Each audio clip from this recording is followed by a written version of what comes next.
Hey guys, Benjamin here. No, it seems a little tiring to see me posting videos about Miiverse.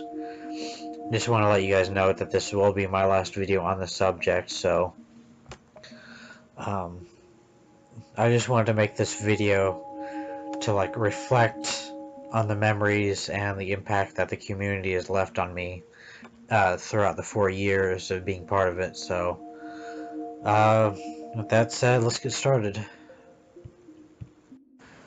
So, on November 18th of 2012, Nintendo launched the Miiverse service for the Wii U, and in a nutshell, it was like a social media application for Wii U owners to post screenshots of the games they were playing, uh, make friends on there, and draw these little pictures from the Wii U's gamepad screen,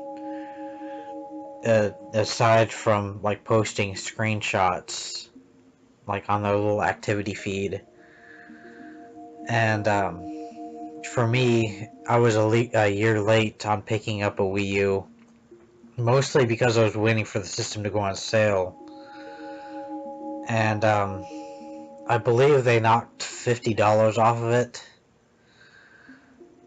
And at that time, too, they'd released a bundle for The Legend of Zelda Wind Waker HD, which was good timing for me because, for one, I'd never played the original Wind Waker game on the GameCube because of how rare it was, and at that time I wasn't making any kind of allowance, um, being that I was still in high school, and during summer we were a little tight on money and I didn't really have a job, so I was really glad that they'd come out with that.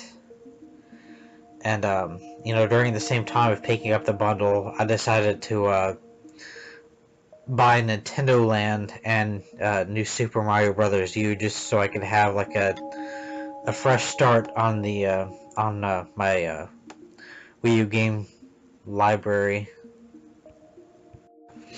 And my main focus for buying a Wii U was drawing pictures in Miiverse, because on my downtime, I do like to draw. I do have a DeviantArt account, and I post drawings from there. Usually share my drawings on Facebook and all that. And seeing all these drawings from other users on Miiverse was just really awesome, because they have a lot more talent drawing on the gamepad than I did. Like, they'll take hours just making a single drawing, and it'll come out a lot better than my drawings. And it was really neat seeing them posting a lot of phenomenal stuff like that, aside from myself posting stuff. But during 2013, I had a bit of a rough start drawing on the gamepad, because uh, drawing directly on a tablet was kind of a new thing to me. Aside from drawing on a tablet where I had to look at the computer screen when I was making drawings on DeviantArt. So, after a while, I slowly got better at making drawings on it, but my early 2013 pictures, pretty much looked like doodles coming from a 10-year-old, so they didn't really look all that great.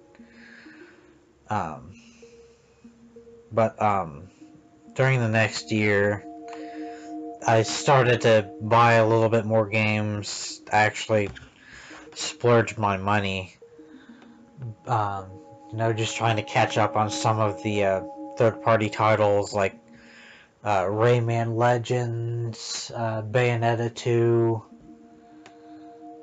So, and aside from that, I picked up some classic titles as well. I was really excited to see Earthbound getting released on there, because previously I'd played a little bit of that game on emulator, and I was really expecting to see it on the Wii, on like the original Wii's Virtual Console shop. There were rumors of it getting released on there, but it never happened. And of course, even with all of the games that I bought, um, there were also those online games that they had.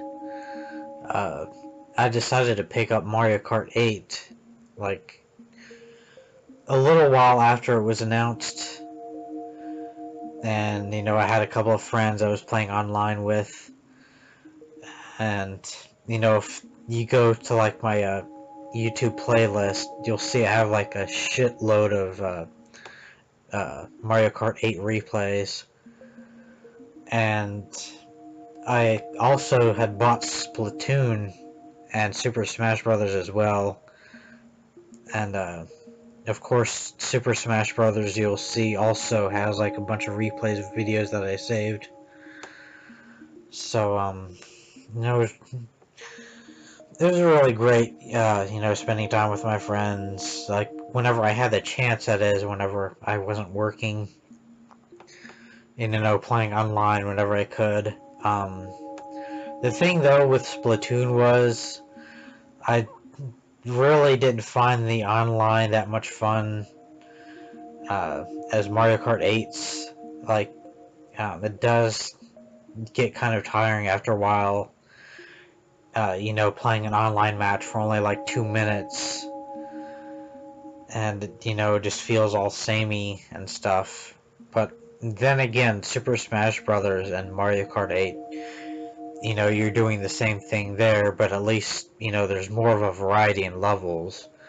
With Splatoon, you only have like maybe 4 levels that you could play in at a time, and they did eventually get like DLC where they had like these 2 other modes, I think, but even with that, it didn't really keep me into playing.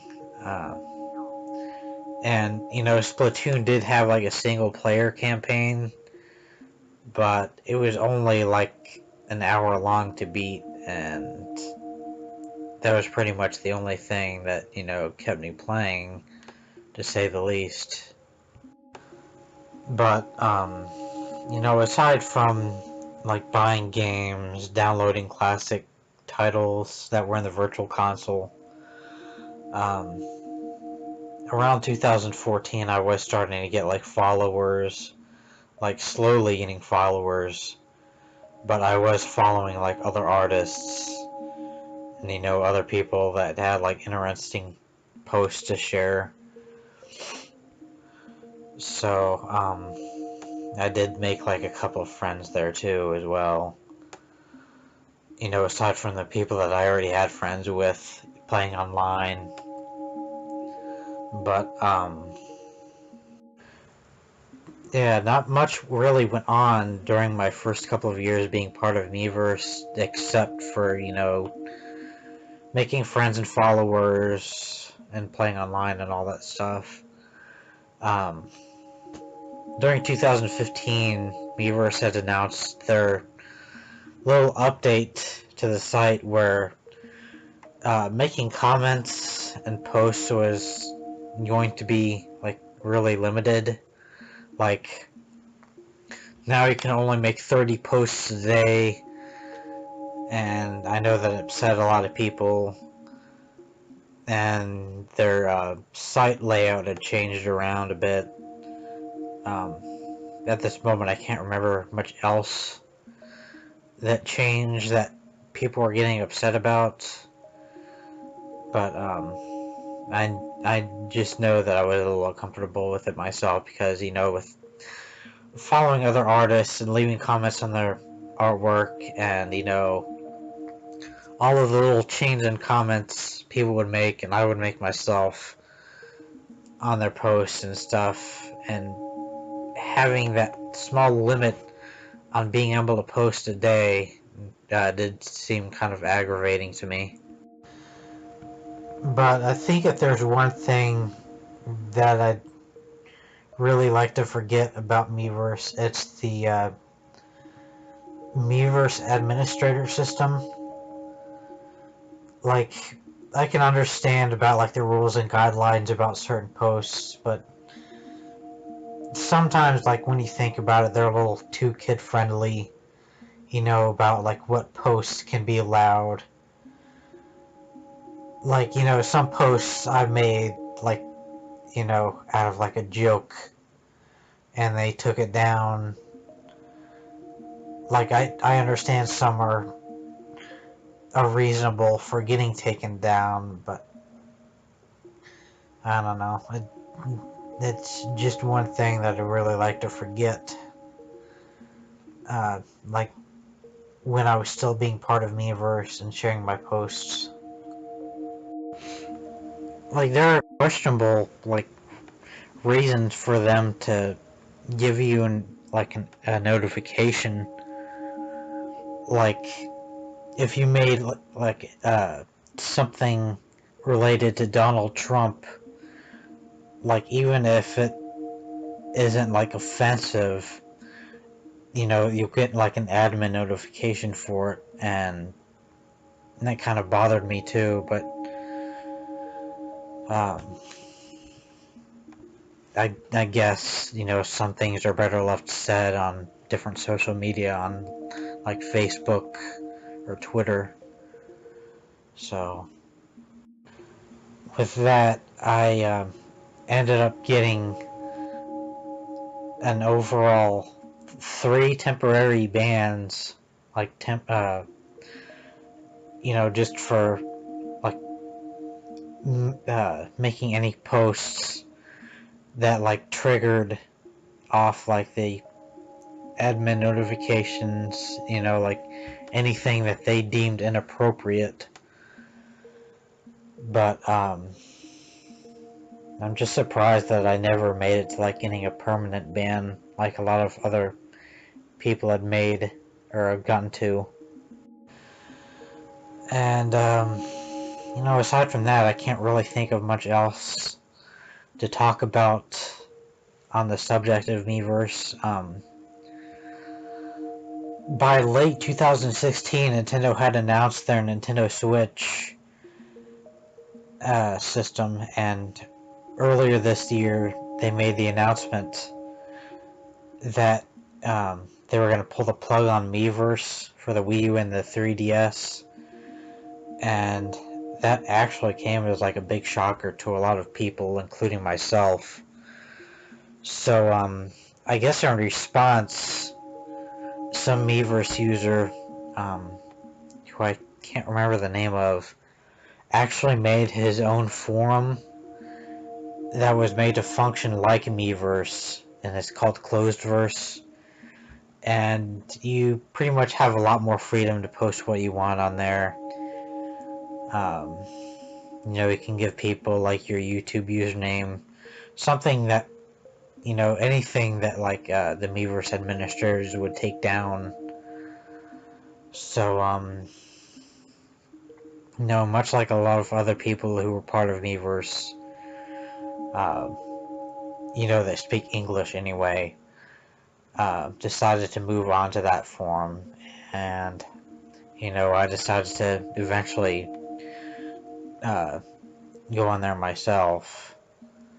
So, that was an interesting start to trying something new, especially with, you know, Miiverse shutting down. So, some people are still talking about it, how like it meant like a lot to them, like sharing their drawings and, you know, whatever I mentioned at the beginning of the video. So pretty much that's where I stand right now. um, just making posts on there, and, you know, making little memes on like any Miiverse posts that got deleted from other people, you know, just to be funny and all that. So, I guess that wraps up this video.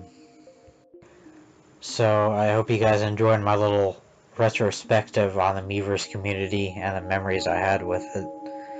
I know I'm not the only person to be making like a little farewell video, and it's really great to see other people share their experience with us as well. Well, I hope you guys enjoyed me talking about my little history with Miiverse. I know it was a little short, but I really didn't have much else to dig deeper about. So, this is Benjamillion signing out.